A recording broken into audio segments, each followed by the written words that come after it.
What's going on, y'all? Text Podcast Summit to 33777. And that's right. And be at Midtown Tech Hive, 6 p.m., April 18th. See you there. See y'all there.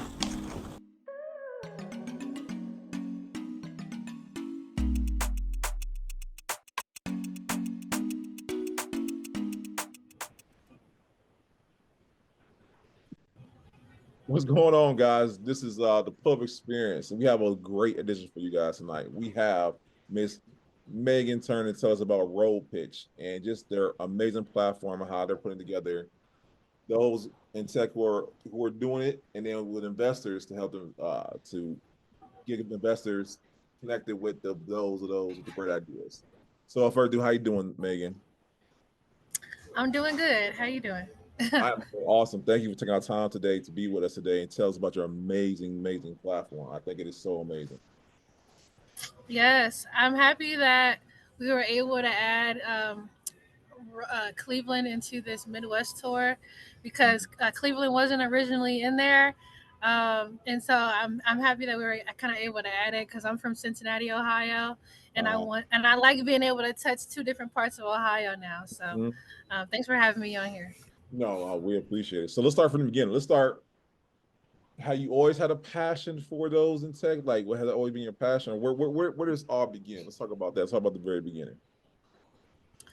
Okay, like my interest in tech, I think stemmed from just the media and watching a lot of shows where there were spies with cool tech gadgets.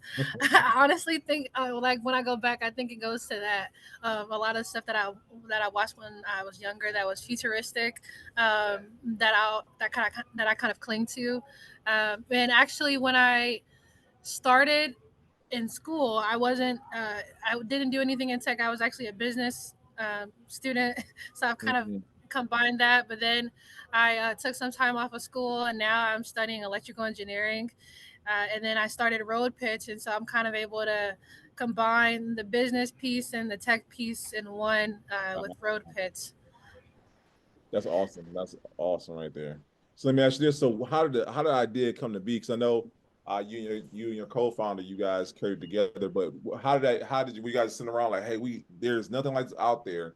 We need to create it, or was it like some accidental? Like how did that come about? So it came about through our involvement in another organization. So a little bit about me, I like hackathons. I like building and creating different projects and like working with other like hackers. And there was a hackathon in Akron, Ohio a few years ago. I think it was in 2019, and I joined that hackathon, and it was a traveling hackathon. So there was like a bus full of 20 to 30 developers, and we went from Akron to New Orleans, and we had to a few days to create a working project.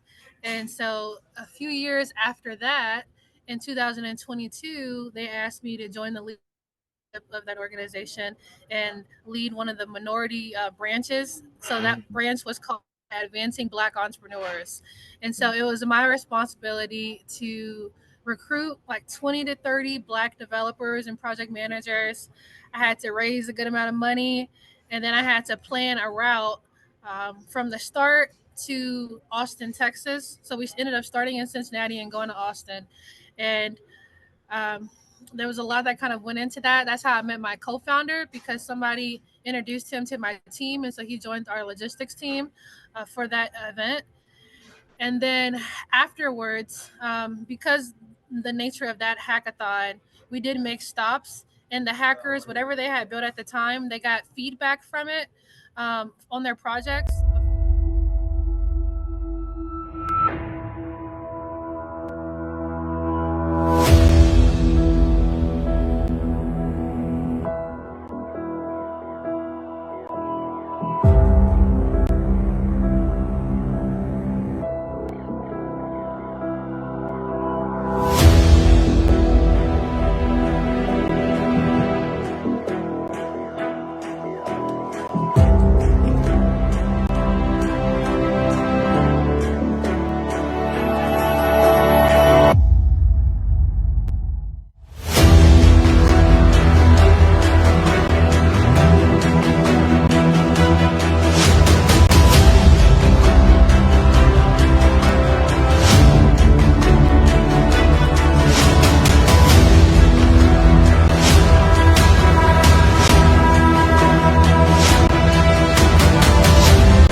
after the fact, my co-founder and I, he wasn't my co-founder then, Rohan, we decided, like, we were like, okay, most likely, usually after these hackathon projects, they're not working on this post event. But Mm.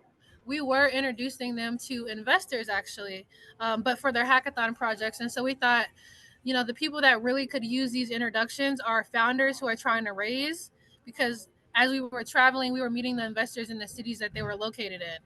And Yeah. so we branched off. We started RoadPitch that strictly had a focus on Black founders, where the hackathon piece, we were just a portion of that competition. But we took away the hackathon piece and we're like, okay, we're going to travel with early stage Black tech founders, and we're going to meet investors in a specific region of the country. And so Mm. that's what we do. We have four founders. We pick the industries that we want to be represented on our tour, actually, before we pick the startups. And then we Mm. pick a region of the country.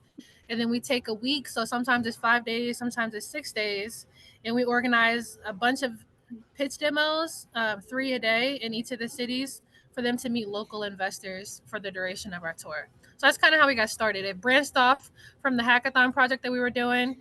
And it's all about us making relevant introductions and helping founders get access to funding by having them pitch in person in the cities that the investors are located in, and in another region of the country, outside of the ones that the founders are based in. So just to expand their network as well. Mm. That's awesome. And because when I was told about it, I promise you, I'm like, I've never heard of something. One, you gotta travel around, but then the fact that you guys specifically are, helping those, and I think that's just a beautiful thing right there. And let me ask you this, because it's one thing to like have your idea or have your startup. It's another to pitch it. Do you guys help with the pitches? Do you guys help cultivate that? Like, how does that go about? Yeah, so we typically get introduced to our founders. It depends, a few different ways. Our very first tour, I knew we were going to be in the Northeast and hitting Boston, and so I was like, "Bet robotics founder," because people don't like hardware companies because of the overhead. It's a little bit more than a software company, and so Yeah. sometimes it takes just us digging through social media to try to find the founder that we want to have, and sometimes it's a warm intro from somebody who has a founder in mind when we say the industries that we want to represent. But the preparation part before we actually go on our tour, we Mhm. have our founders connect with one of our partners in Boston, actually named called Scroobius, and they help our founders with their pitches, going through their slides. To get that perfect 5 minute pitch down before we actually go on our tour. And Yeah. so that's what the preparation looks like. And then our founders don't know each other. We're all strangers that are going to be with each other for a whole week. And so we do like Zooms on the weekends and pitch for each other so that we can just get the nerves out, and we give each other feedback as well. And so that's a little bit about what our preparation looks like before our tours.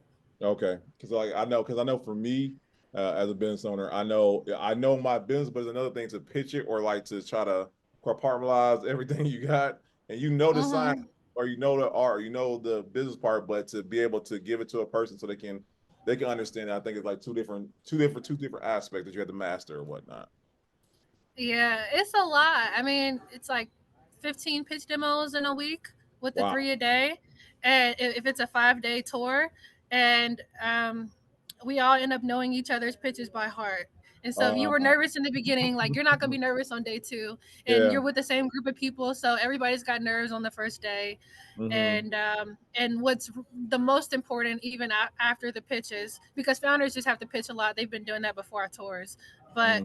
afterwards we really wanted to have it be an in-person thing so that they can kind of build a relationship and kind of just talk to the investors in the room, and just build a relationship outside of them just straight pitching to them. um, so that's another kind of portion of it, just being able to relationship build with the people in the room as well. I got you. That's awesome.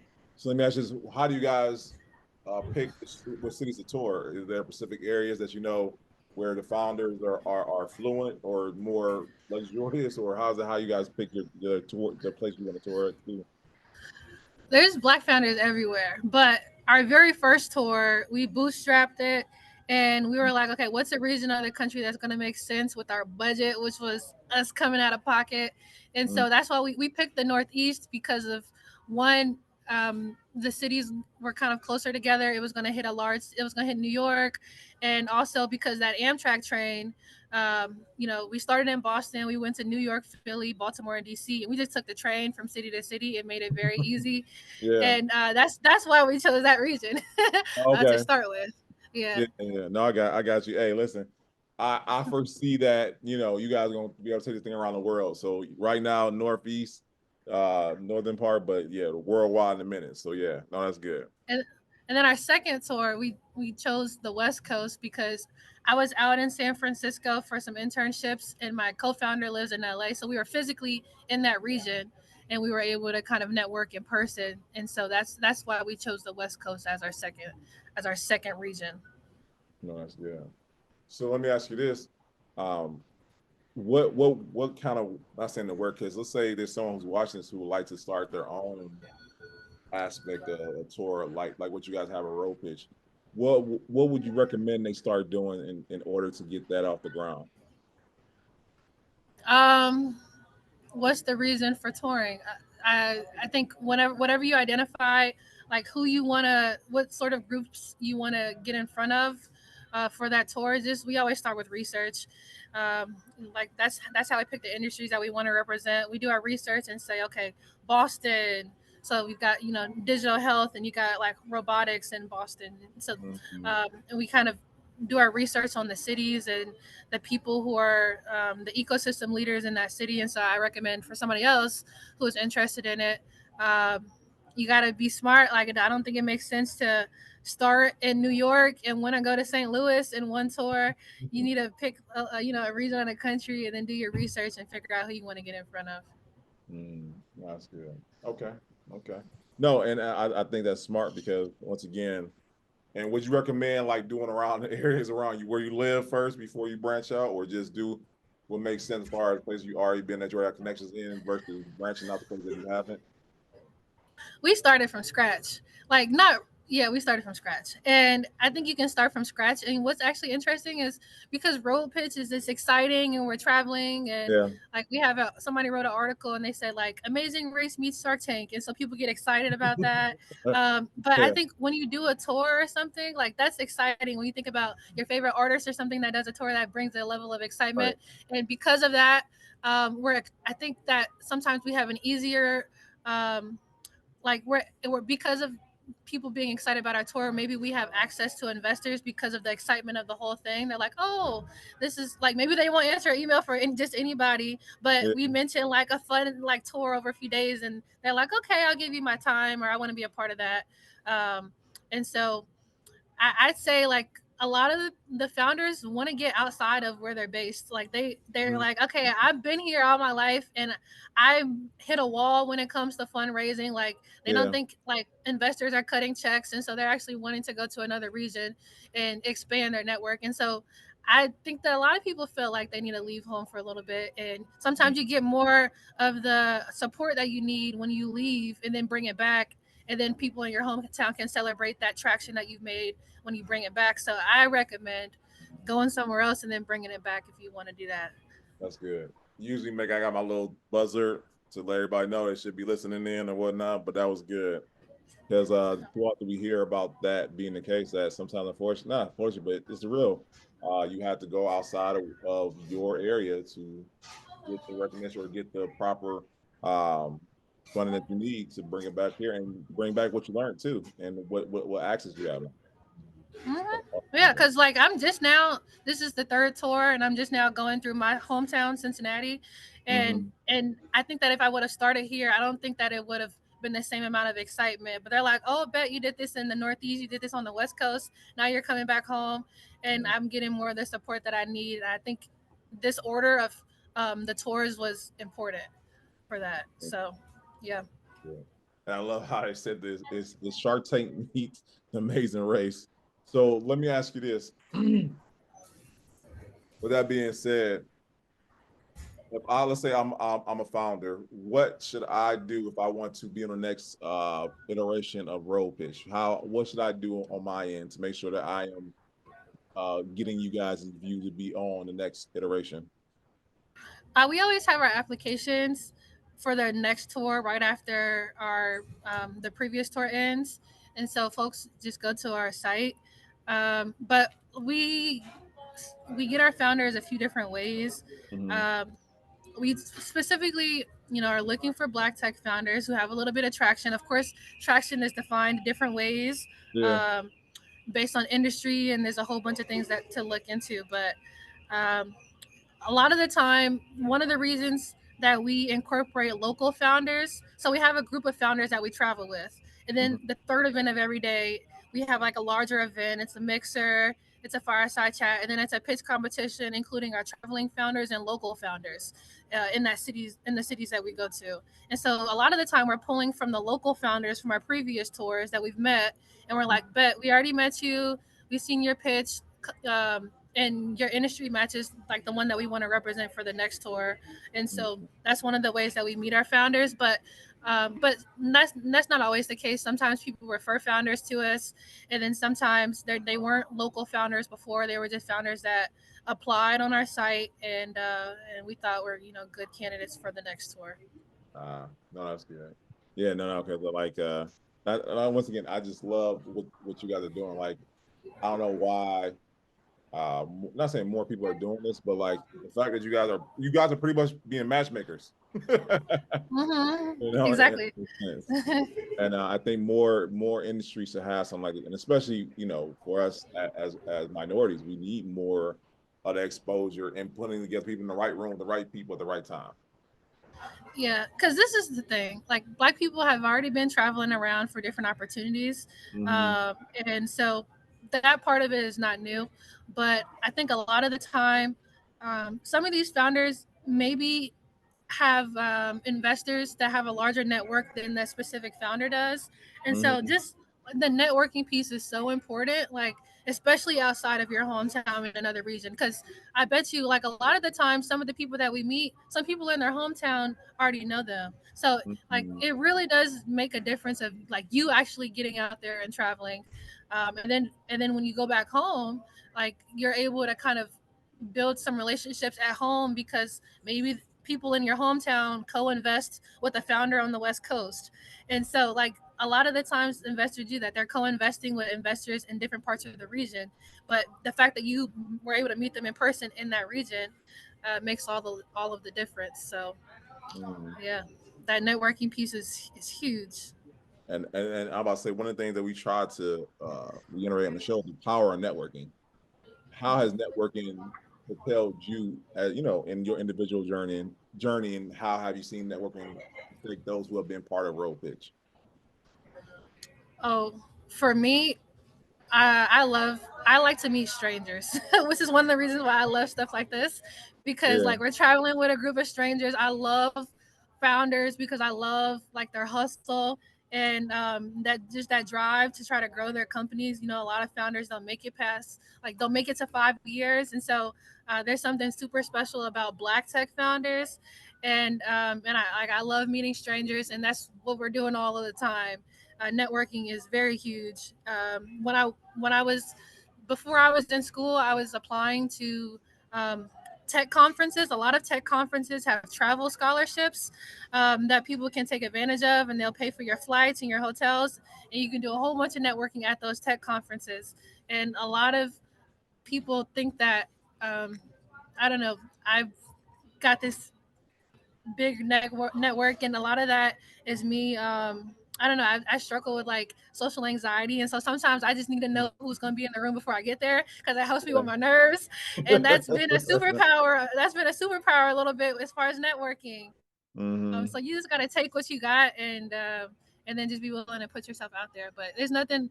There's always so many people that you can learn from, and so you never know what doors that's going to open or the people that you're going to meet that are your crew that you just needed to find just by Hmm. putting yourself out there and talking about stuff that gets you excited. So yeah.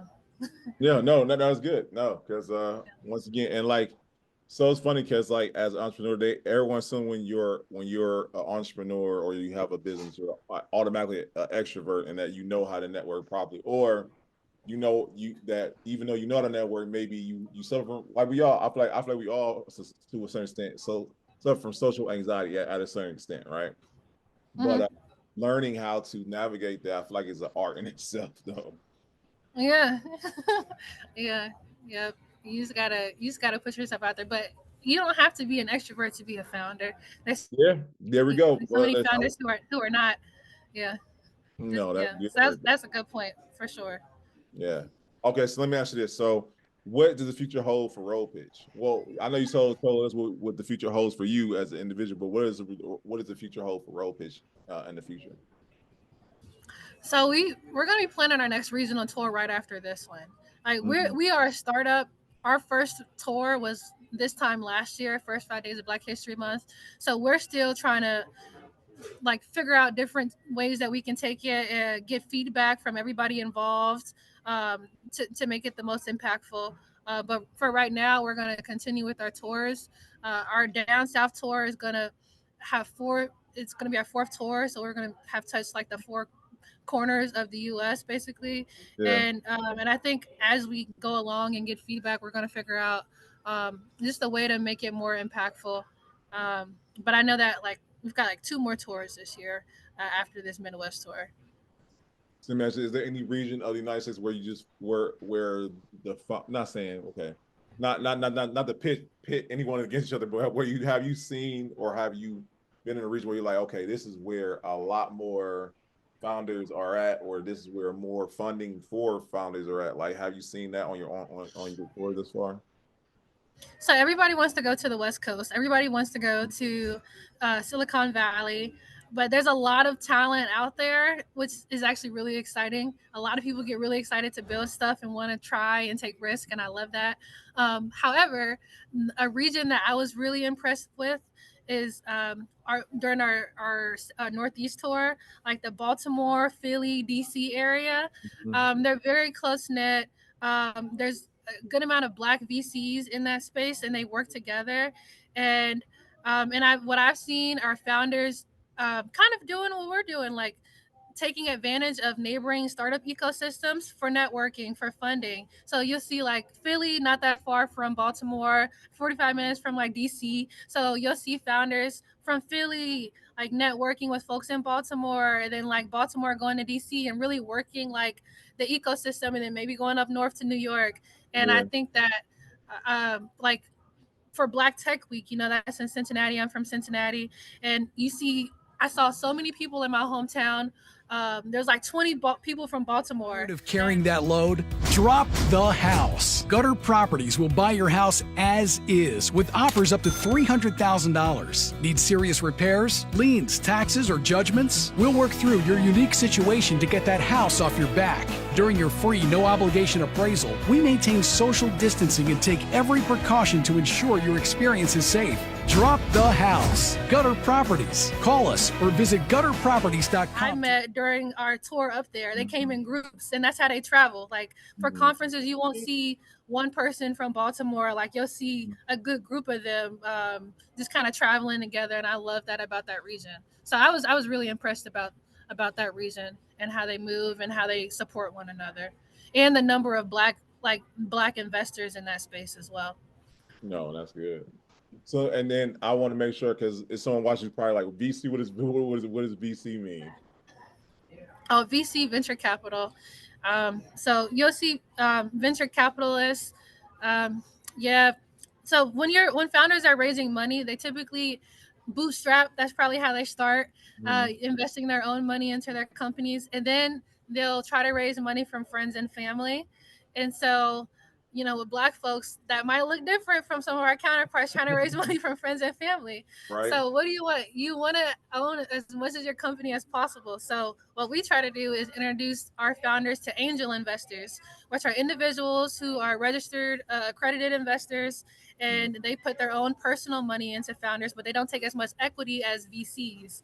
And so that's what we want. We want our founders to be able to own as much of their companies as possible, but also be able to like reach those fundraising goals.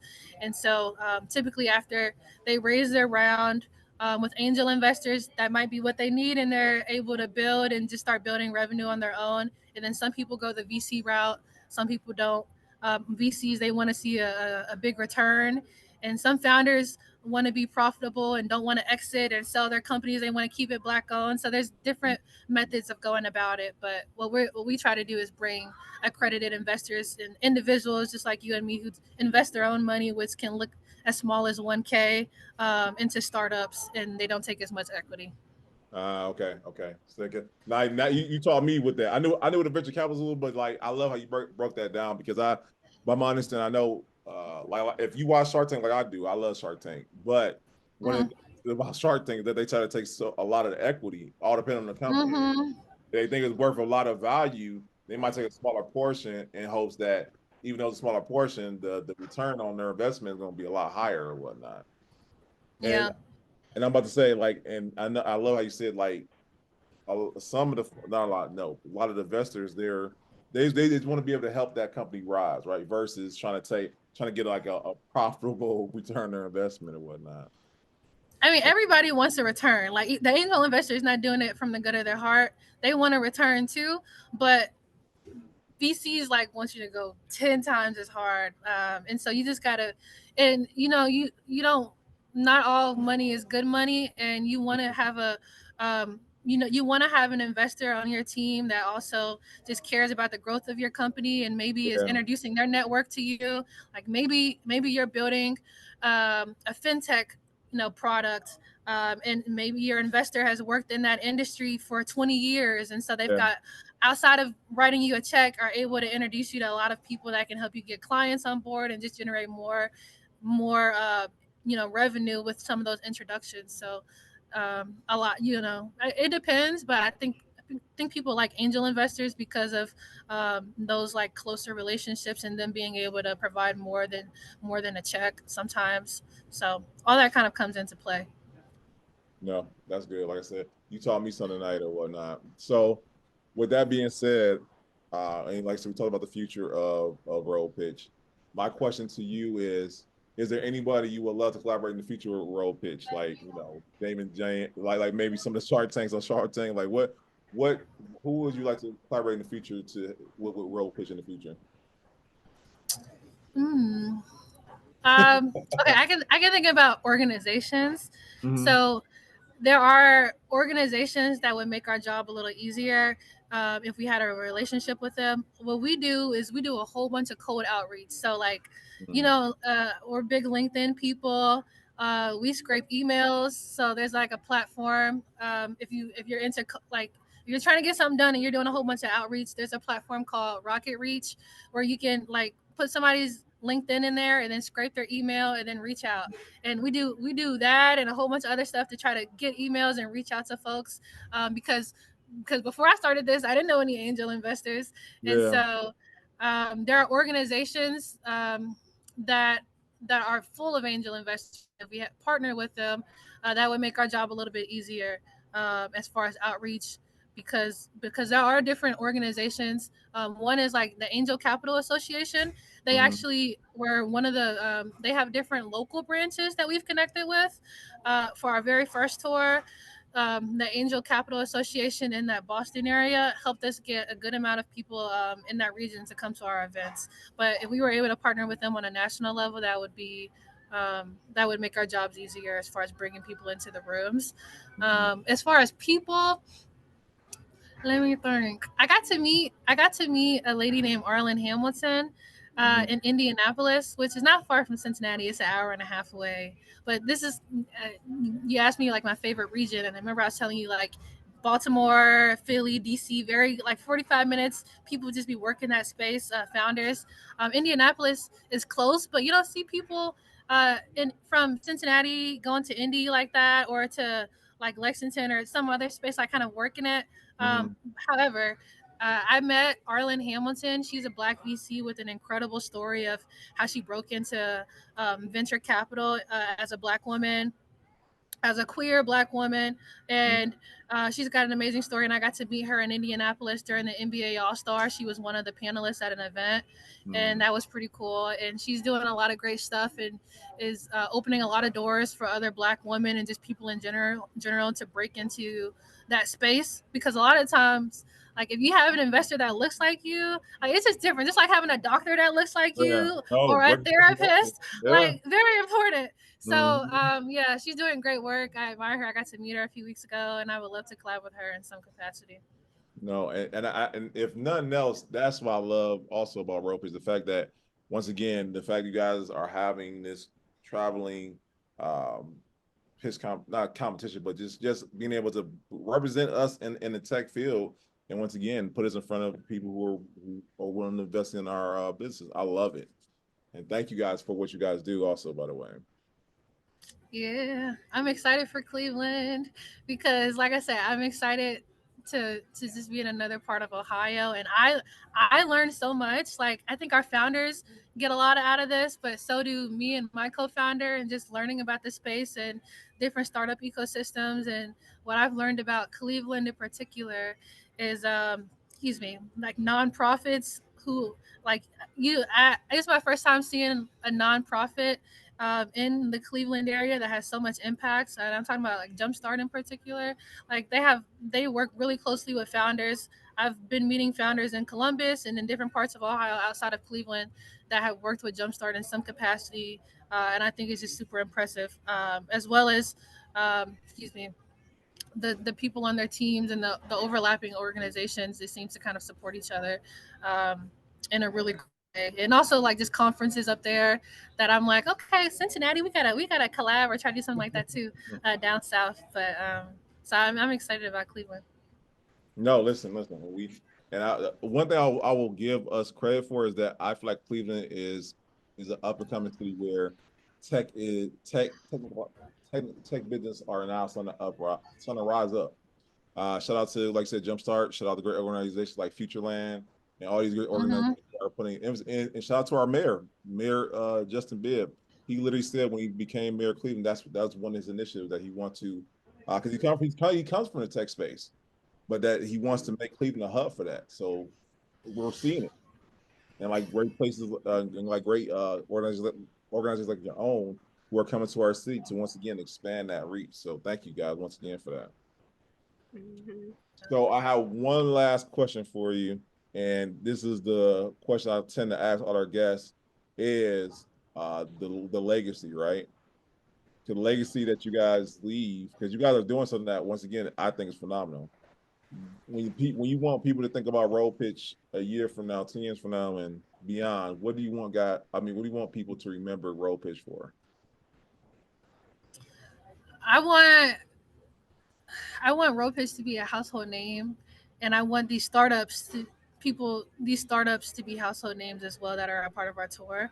And not, like I said, all of our founders, like, they're building in different industries, and I want them to, like, be able to touch homes in a way that, like, people are being able to use them. Like, we've got some biotech companies out here who are doing really great work in that space.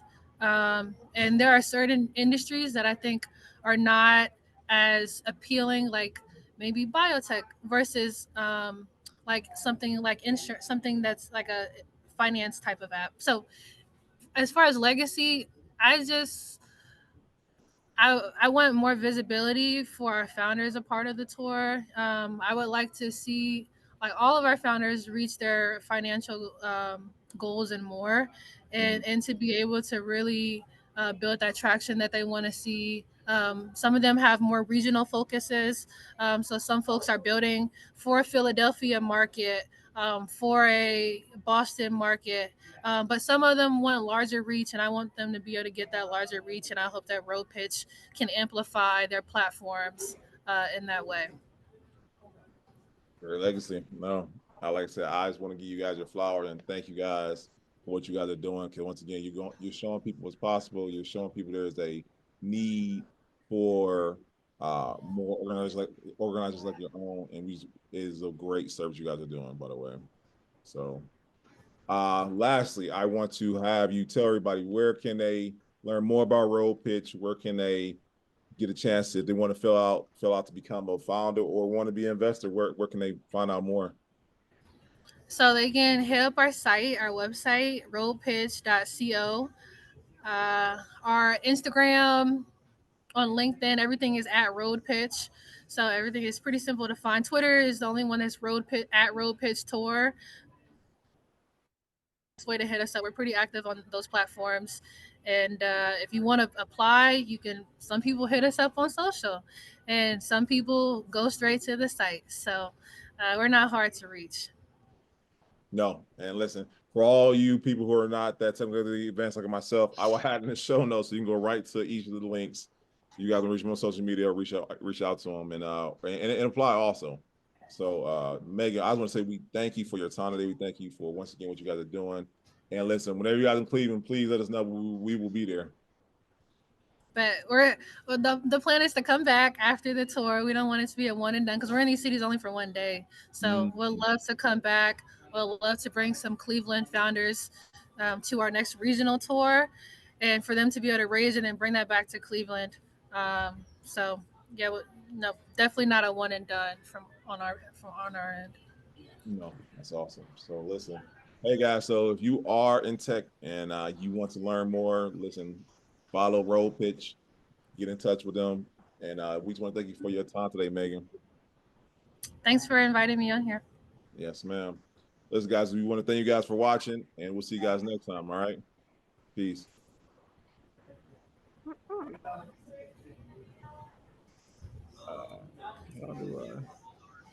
I didn't mess around, and I gotta get some.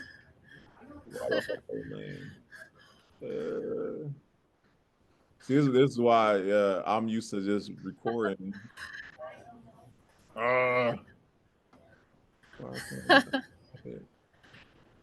As long as it saves, we're good. Right. Here we go. I got it now. There we go. Okay.